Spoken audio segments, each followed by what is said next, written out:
grande sofferenza perché la qualità dell'avversario è tanta, però se guardiamo alla fine quello che abbiamo concesso è zero.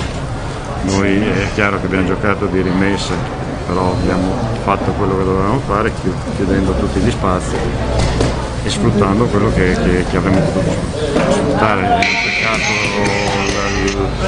di rigore. Peccato per rigore perché probabilmente avremmo sofferto meno e avremmo gestito la partita. Espulsione eccessiva? Assurda, più che eccessiva, assurda, perché al limite ci può stare, forse sì, la munizione ci può stare, ma non un'espulsione. Cioè, non è andato a gamba alta, è andato a terra a cercare palla e l'ha trovata.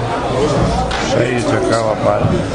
Comunque diremo che è una tappa importante, direi, cioè una cosa. Avevamo bisogno di una vittoria perché insomma, il morale è chiaro che ti viene anche con le vittorie.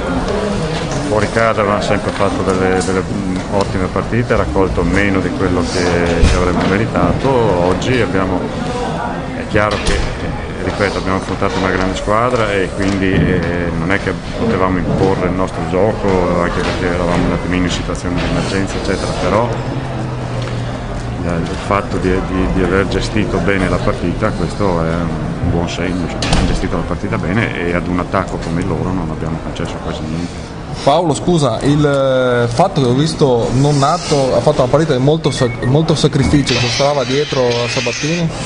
Sì, perché siccome in questo momento la formazione che ritengo più idonea è questo assetto, ho bisogno che il sacrificio da parte dei giocatori, è chiaro che viene richiesto un sacrificio. Io ho visto anche Eto'o giocare terzino nell'Inter, quindi insomma ma non è che gli ho fatto fare il terzino, gli ho fatto fare la punta in appoggio. Abbiamo visto da più un attaccante una volta. Non attaccante, però qualche gol lo facevo. Su cosa si lavora per il futuro? No, niente, continuiamo a lavorare su quello che abbiamo, sul fatto di continuare a sviluppare i nostri concetti, le nostre cose, dal punto di vista atletico, dal punto di vista tattico, eccetera. Dobbiamo solo continuare sperando di aver intrapreso la strada giusta, ma questo sicuramente è un buon viaggio. Grazie. Presidente Pavarin, avete sfatato il tabù da Gabrielli? Sì, ora? proprio contro la prima, contro la squadra che ha visto là il campionato, secondo me, un organico e tutto. E con la talentezza che tanto il Trissino è molto più forte. Allora, proporzioni anche che potevano essere anche più ampie, Sabatini dato rigore, espulsione di 6 o no? Sì.